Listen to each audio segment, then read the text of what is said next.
ചേട്ടാ നമസ്കാരം. നമസ്കാരം. ചേട്ടാ, വളരെ ഗൗരവമായിട്ടുള്ളൊരു സംഭവമാണ് നമ്മളിന്ന് ചർച്ചയ്ക്ക് എടുത്തിരിക്കുന്നത്. പ്രേക്ഷകരും അതിൻ്റെതായിട്ടുള്ള ഗൗരവത്തിൽ ഈ ചർച്ചയെ സമീപിക്കും എന്ന് ഞാൻ വിശ്വസിക്കുന്നു. നമ്മൾ ഉപയോഗിക്കുന്ന ഫേസ്ബുക്ക്, നമ്മൾ ഉപയോഗിക്കുന്ന ഇൻസ്റ്റാഗ്രാം, നമ്മൾ ഉപയോഗിക്കുന്ന പല സോഷ്യൽ മീഡിയ ആപ്പുകളും സുരക്ഷിതമാണോ എന്നുള്ളത് ഒരു ചോദ്യമാണ്. അതവിടെ നിൽക്കട്ടെ. പക്ഷേ ഈ ആപ്പുകളാണ് നമ്മുടെ ദൈനംദിന ജീവിതത്തിൽ നമ്മൾ എന്ത് ചിന്തിക്കണം, നമ്മൾ ഏത് പൊളിറ്റിക്കൽ പാർട്ടിയെ തിരഞ്ഞെടുക്കണം, നമ്മൾ എങ്ങനെ ജീവിക്കണം, നമ്മൾ എന്ത് കഴിക്കണം, നമ്മൾ എന്ത് ധരിക്കണം എന്നൊക്കെ തീരുമാനിക്കുന്നത് എന്ന് പറഞ്ഞു കഴിഞ്ഞാൽ ഇവിടെയുള്ള പല ആൾക്കാർക്കും അത്ഭുതം തോന്നും. കാരണം അങ്ങനെയൊന്നും വരാനുള്ള ഒരു സാധ്യത കാണുന്നില്ല എന്നായിരിക്കും അവരുടെ പ്രധാനപ്പെട്ട ഒരു ചിന്ത എന്ന് പറയുന്നത്. ഇപ്പൊ ഉദാഹരണത്തിന് ഞാനൊരു കാര്യം പറയാം. ഞാനിപ്പോ ഇവിടെ ഇരുന്ന് ഒരു ടാബിനെ കുറിച്ചോ ഒരു ഫോണിനെ കുറിച്ചോ ചിന്തിച്ചു കഴിഞ്ഞാൽ അടുത്ത നിമിഷം എന്റെ ടാബിലോ അല്ലെങ്കിൽ എന്റെ ഫോണിലോ ഇതിന്റെ നോട്ടിഫിക്കേഷനോ പരസ്യമോ വരും. ഇതെങ്ങനെ സംഭവിക്കുന്നു എന്ന് ചോദിച്ചാൽ എനിക്കറിയില്ല. ആകസ്മികമായിരിക്കാം, അല്ലാതിരിക്കാം എന്നുള്ളതാണ് മറ്റൊരു കാര്യം എന്ന് പറയുന്നത്.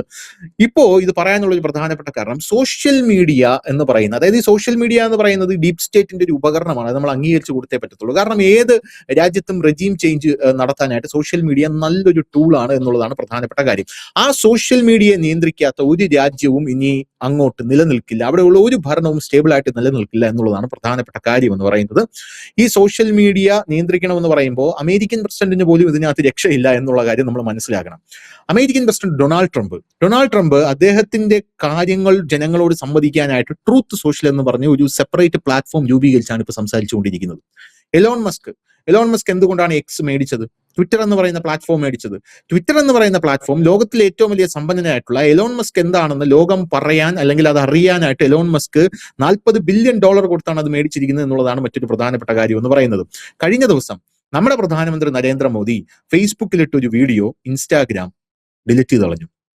ആ വീഡിയോ കണ്ടന്റ് വയലേഷൻ എന്ന് പറഞ്ഞുകൊണ്ടാണ് ഇൻസ്റ്റാഗ്രാം ഡിലീറ്റ് ചെയ്ത് കളഞ്ഞത്. ഫേസ്ബുക്കിൽ അദ്ദേഹം ജെൻസി തലമുറയെ അഭിസംബോധന ചെയ്യുന്ന ആദ്യത്തെ വീഡിയോ, ഇൻസ്റ്റാഗ്രാമിൽ വന്ന ആദ്യത്തെ വീഡിയോ ഫേസ്ബുക്കിലും സ്വാഭാവികമായിട്ട് ഷെയർ ചെയ്യപ്പെടും. ആ വീഡിയോ ആണ് മെറ്റ എന്ത് ചെയ്തത്?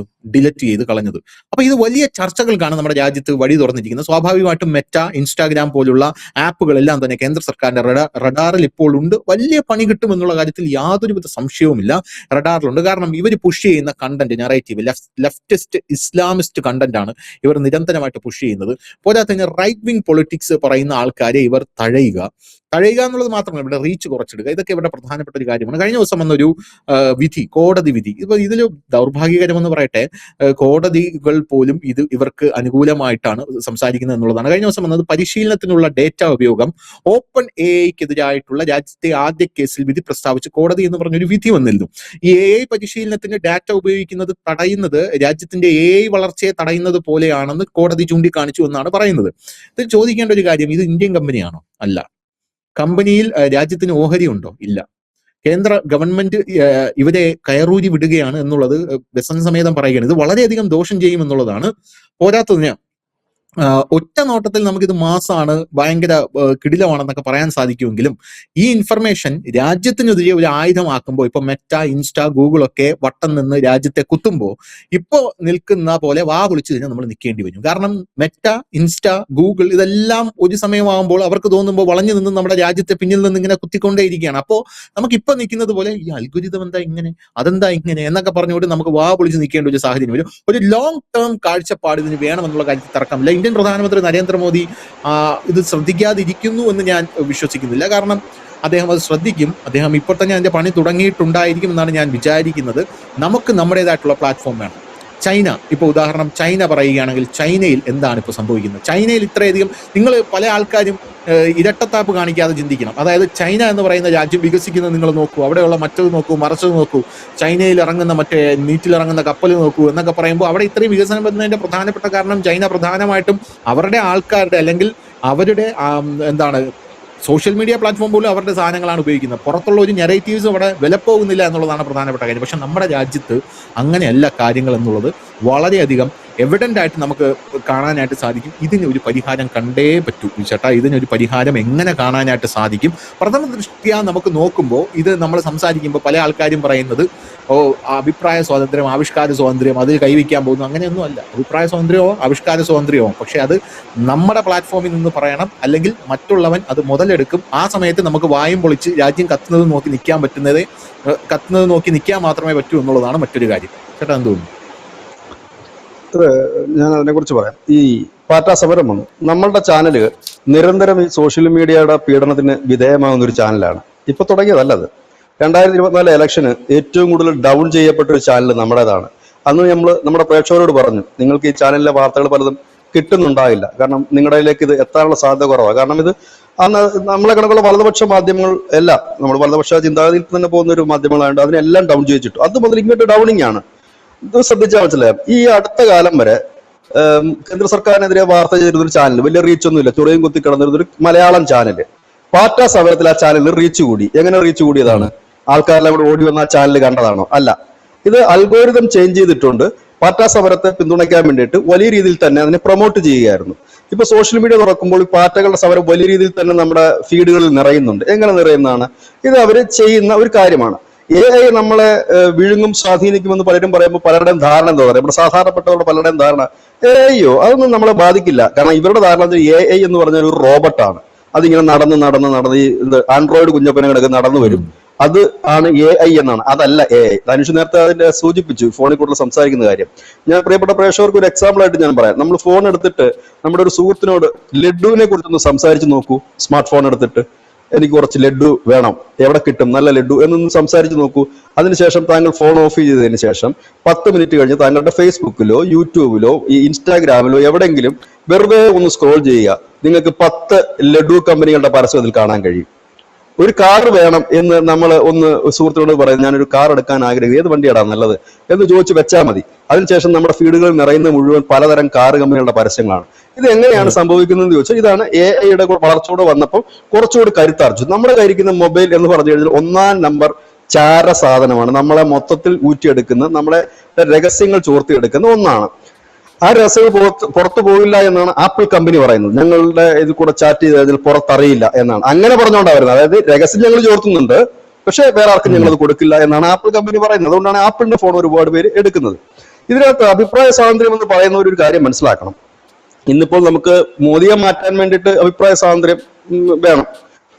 ഈ ഇൻസ്റ്റാഗ്രാമിലൊക്കെ പുള്ളിക്കെതിരെ വാർത്തയിടാം. പക്ഷെ ഇതേ ചിത്രം, ഇപ്പൊ നമ്മുടെ ചിത്രം വെച്ച് നാളെ ഒരു പ്രചരണം നടക്കുകയാണ്, വ്യാപകമായ പ്രചരണം. അത് നമ്മുടെ ഫാമിലിയെ ബാധിക്കും, നമ്മുടെ കുട്ടികളെ ബാധിക്കും, എല്ലാം ബാധിക്കുക തന്നെ ചെയ്യും. ഇതിനെതിരെ നടപടി എടുക്കേണ്ടത് ആരാ? പോലീസാണ്. പോലീസ് നടപടി എടുക്കാൻ ചെല്ലുമ്പോൾ ഈ ഫോറിനിലിരിക്കുന്ന ഈ കമ്പനി പറയുകയാണ്, നിങ്ങൾക്ക് ഞങ്ങൾ എന്ത് ഉത്തരവാദിത്വം ഉള്ളത്? ടെലിഗ്രാം കമ്പനി പറയാണ്, ഞങ്ങൾക്ക് ഡീറ്റെയിൽസ് തരാൻ കഴിയില്ല, അത് ഞങ്ങളുടെ കസ്റ്റമറോടുള്ള ഞങ്ങളുടെ പ്രതിബദ്ധതയാണ്, ഞങ്ങൾക്ക് തരാൻ കഴിയില്ല എന്ന് പറഞ്ഞു കഴിഞ്ഞാൽ അപ്പോൾ നിങ്ങൾ ഈ അഭിപ്രായ സ്വാതന്ത്ര്യം പറയുമോ? അപ്പോൾ നിങ്ങൾ എന്ത് പറയും? അതെനിക്ക് അത് പറ്റത്തില്ല, ഇത് പറ്റത്തില്ല, നേരെ തിരിച്ചു പറയും. ഇത് മനുഷ്യന്റെ ഒരു സ്വഭാവമാണ്. ഇത് ഈ സോഷ്യൽ മീഡിയ എന്ന് പറയുന്നത് ലോകത്തെ എല്ലാ ഭരണത്തെയും സ്വാധീനിച്ചിട്ടുണ്ട്. അമേരിക്കൻ പ്രസിഡന്റ് ഡൊണാൾഡ് ട്രംപ് മത്സരിക്കുന്ന സമയത്ത് 20 ലക്ഷം മെസ്സേജുകൾ റഷ്യയുടെ ചാരസംഘടന സോഷ്യൽ മീഡിയയിൽ കൂടെ, അതായത് ഫോണിൽ കൂടെ പ്രചരിപ്പിച്ചു എന്നുള്ള ഒരു വലിയ ആരോപണമാണ് നിൽക്കുന്നത് ഇപ്പോഴും. എന്തുകൊണ്ടാണ് സോഷ്യൽ ട്രൂത്ത് എന്ന് പറയുന്ന ഒരു സ്വന്തം പ്ലാറ്റ്ഫോം ട്രംപിന് തുടങ്ങേണ്ടി വന്നത്? ട്രംപിന് എവിടെങ്കിലും ചെയ്താൽ പോരായിരുന്നു? അതല്ല, സുരക്ഷിതത്വമാണ്. ചൈനയിൽ ഗൂഗിൾ ഇല്ല, ചൈനയിൽ യൂട്യൂബ് ഇല്ല, ചൈനയിൽ ഫേസ്ബുക്ക് ഇല്ല, ഇൻസ്റ്റാഗ്രാം ഇല്ല. ചൈനയ്ക്ക് ചൈനയുടേതായ പ്ലാറ്റ്ഫോമേ ഉള്ളൂ. ആ പ്ലാറ്റ്ഫോമിൽ കൂടെ ഇത് നടക്കത്തുള്ളൂ. റഷ്യയിൽ ടെലിഗ്രാം നിരോധിച്ചിരിക്കുകയാണ്. ഗൾഫ് രാജ്യങ്ങളിൽ ചില രാജ്യങ്ങളിൽ വാട്സപ്പ് ഇല്ല. എന്നാൽ പിന്നെ വളരെ വികസിച്ച രാജ്യമാണ്, വലിയ തലവേദനയും പ്രശ്നങ്ങളും ഇല്ലാത്ത രാജ്യങ്ങളാണ് ഗൾഫ്. വാട്സപ്പ് ഉണ്ടെങ്കിൽ പോലും ഗൾഫ് രാജ്യങ്ങളിൽ പല രാജ്യങ്ങളിലും വാട്സപ്പ് ഉണ്ടെങ്കിൽ പോലും വാട്സപ്പ് കോൾ ചെയ്യാൻ പറ്റില്ല. വാട്സപ്പിന്റെ പരിമിതപ്പെടുത്തിയിരിക്കുക വാട്സപ്പിന്റെ പല ഫീച്ചേഴ്സും. അതെ, ഞാൻ ചോദിച്ചു, ഗൾഫ് രാജ്യങ്ങൾ പൊതുവെ ശാന്തമായ രാജ്യങ്ങൾ, അവിടെ അങ്ങനെ പ്രത്യേകിച്ച് സമരമോ സംഘർഷമോ കുത്തിത്തിരിപ്പോ ഒന്നും ഇല്ലാതെ ശാന്തമായ രാജ്യങ്ങൾ. ആ രാജ്യങ്ങൾ എന്തുകൊണ്ടായിരിക്കണം വാട്സപ്പിനെ നിരോധിച്ചിരിക്കുന്നത്? ഇത് ഇങ്ങനെ ഒരുപാട് കാര്യങ്ങൾ നമ്മുടെ ഇടയിലുണ്ട്. അപ്പൊ ഈ സോഷ്യൽ മീഡിയ, ഒരു നേപ്പാളിൽ എങ്ങനെയാണ് ജൻസി കലാപം സ്റ്റാർട്ട് ചെയ്തതെന്ന് വെച്ചാൽ, അവിടുത്തെ സോഷ്യൽ മീഡിയ നിരോധിച്ചപ്പോഴാണ് യുവാക്കൾ തെരുവിലിറങ്ങിയത്. സോഷ്യൽ മീഡിയ തിരിച്ചു തരണം, ഞങ്ങൾക്ക് വേണം എന്ന് പറഞ്ഞിട്ട് അവർ തെരുവിലിറങ്ങുന്ന ഒരു സാഹചര്യം വന്നു. ഇത് എല്ലാ രാജ്യങ്ങളും മനസ്സിലാക്കണം. കാനഡ കുറച്ചുകൾക്ക് മുമ്പ് എന്താണ് പറഞ്ഞത്? ഇന്ത്യയും റഷ്യയും ചൈനയും ചേർന്ന് ഞങ്ങളുടെ ഇവിടെ ഈ AI ഉപയോഗിച്ചുകൊണ്ട് ഞങ്ങളുടെ തെരഞ്ഞെടുപ്പിനെ ഹൈജാക്ക് ചെയ്യുന്നു എന്ന് പറഞ്ഞു. ഇവിടെ ഇന്ത്യ ഹൈജാക്ക് ചെയ്യാൻ 2024 തെരഞ്ഞെടുപ്പ് മുതൽ വളരെ ഭംഗിയായിട്ട് അവരത് ഉപയോഗിക്കുന്നുണ്ട്. അതിന് നമ്മുടെ ഈ അവരുടെ പക്ഷത്ത് നിൽക്കുന്ന അനവധി മാധ്യമങ്ങൾ ഇവിടെ ഉണ്ട്, അനവധി സോഷ്യൽ മീഡിയ ഗ്രൂപ്പുകൾ ഇവിടെ ഉണ്ട്. ആ ഗ്രൂപ്പുകൾ വഴി ശക്തമായ രീതിയിൽ, അതായത് അവരെ എതിർക്കുന്നവരുടെ ചാനലായാലും ഫേസ്ബുക്ക് പേജ് ആയാലും ഇല്ല ഇൻസ്റ്റാഗ്രാം പേജ് ആയാലും ഡൗൺ ചെയ്യിക്കുക. എതിർക്കുന്ന അവരെ അനുകൂലിക്കുന്നവരുടെ വലിയ രീതിയിൽ തന്നെ സ്പ്രെഡ് ചെയ്യുക. ഇതിനൊക്കെ കോടികളാണ് അവർക്ക് ലഭിക്കുന്നത്. സോറോസിനെ കണക്കുള്ള കമ്പനികളൊക്കെ വലിയ കോടികൾ ഈ സോഷ്യൽ മീഡിയയെ കൊടുക്കുകയും ആ സോഷ്യൽ മീഡിയകൾ അതിനനുസരിച്ച് അൽഗോരിതം സെറ്റ് ചെയ്യുകയുമാണ് ചെയ്തുകൊണ്ടിരിക്കുന്നത്. ഇപ്പൊ സ്വാഭാവികമായിട്ടും അങ്ങനെയാണ് നമ്മുടെയൊക്കെ പോലുള്ള ചാനൽ ഡൗൺ ആയി പോകുന്നു. എന്നാൽ ഇത്തരം സമരങ്ങൾ വരുമ്പോൾ അതിനെ പ്രോത്സാഹിപ്പിക്കുന്ന ചാനലുകൾ വലിയ റീച്ചിലേക്ക് പോകുന്നതും ആളുകൾ കൂടുതൽ കാണുന്നതുകൊണ്ടല്ല, ആളുകളിലേക്ക് അവരത് കൂടുതൽ എത്തിക്കുന്നത് കൊണ്ടാണ്. സോഷ്യൽ മീഡിയയ്ക്ക് അങ്ങനെ ഒരു ഗുണമുണ്ട്. അതായത് ഈ ആളുകൾ തെരഞ്ഞു പിടിച്ച് വന്ന് കാണാറില്ല. കൂടുതലും പേരും അവരുടെ ഫീഡിൽ വരുമ്പോഴാണ് നോക്കുന്നത്. ഇത് നമ്മുടെയൊക്കെ വാർത്തകൾ ഫീഡിൽ വരാറില്ല.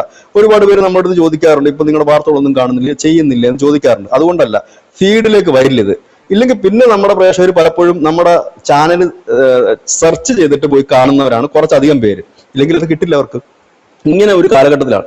ഇതിനെതിരെ ഒരു ശക്തമായ നിയമം വേണം. ഇതിനു വേണ്ടിയിട്ട് നമ്മുടെ ഇപ്പോഴത്തെ BJP സംസ്ഥാന അധ്യക്ഷൻ ശ്രീ രാജീവ് ചന്ദ്രശേഖർ 2019 അദ്ദേഹം മന്ത്രിയായിരിക്കുന്ന സമയത്ത്, കേന്ദ്ര IT സെക്ഷന്റെ മന്ത്രിയായിരിക്കുന്ന സമയത്ത് അദ്ദേഹം ഒരു വലിയ നിയമം, അദ്ദേഹം കൂടെ മുൻകൈ എടുത്ത് വലിയൊരു നിയമം കൊണ്ടുവന്നു.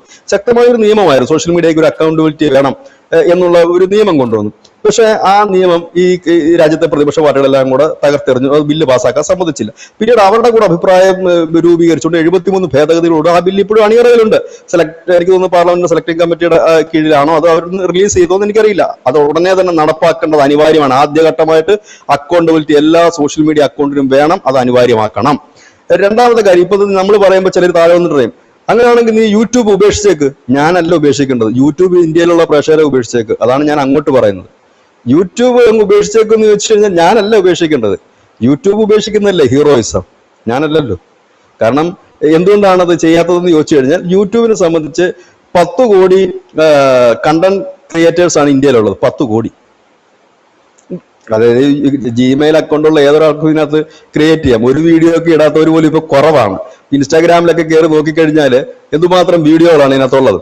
അപ്പം ഇതുണ്ട്. പിന്നെ നമ്മുടെ വ്യൂസ്, നമ്മുടെ കസ്റ്റമറുടെ എണ്ണം കോടിക്കണക്കിനാണ്. ഇതിൽ നിന്ന് കിട്ടുന്ന വരുമാനം ചില്ലറ മണിയൊന്നും അല്ല ഈ ഫേസ്ബുക്കിനും യൂട്യൂബിനും ഇൻസ്റ്റാഗ്രാമിനും ഒക്കെ. അല്ലാതെ സായിപ്പ് ഓസിന് നമ്മളെ രസിപ്പിക്കാൻ കൊണ്ടിട്ടിരിക്കുന്ന പ്ലാറ്റ്ഫോം അല്ല. അവന് പൈസ ഉണ്ടാക്കാൻ കൊണ്ടിട്ടിരിക്കുന്നു, അതിൽ നമ്മൾ കയറി പൈസ ഉണ്ടാക്കുന്നു എന്നുള്ളത് തന്നെയാണ് എന്റെ കാര്യം. അല്ലാതെ പിന്നെ നമ്മൾ ഉപേക്ഷിക്കേണ്ട കാര്യമല്ല. അവർക്ക് വേണമെങ്കിൽ ഉപേക്ഷിച്ച് പോവാം, അവർക്ക് ഉപേക്ഷിക്കാനുള്ള ഗട്സ് ഇല്ല. അതുകൊണ്ടാണ് നരേന്ദ്രമോദി പറഞ്ഞത്, നിങ്ങൾ ഇന്ത്യയിലെ നിയമം അനുസരിക്കണം എന്ന് പറഞ്ഞപ്പോൾ ആദ്യം വന്ന് ഒപ്പിട്ടിട്ട് പോയ രാജ്യമാണ്, ആദ്യം വന്ന് ഒപ്പിട്ടിട്ട് പോയ കമ്പനി ഗൂഗിളാണ്. ഗൂഗിൾ പറഞ്ഞു, ഇനി ഞങ്ങൾ ഇന്ത്യയിൽ നിന്ന് തന്നെയാണ് എല്ലാം ചെയ്യുന്നത്. ബംഗാളിൽ, ഇപ്പൊ വെസ്റ്റ് ബംഗാളിൽ മാത്രമല്ല ചെയ്തത്, അവരുടെ ഏറ്റവും വലിയ, ഏഷ്യയിലെ ഏറ്റവും വലിയ കമ്പനി ഇന്ത്യയിൽ കൊണ്ട് സ്ഥാപിക്കാന്നും പറഞ്ഞു.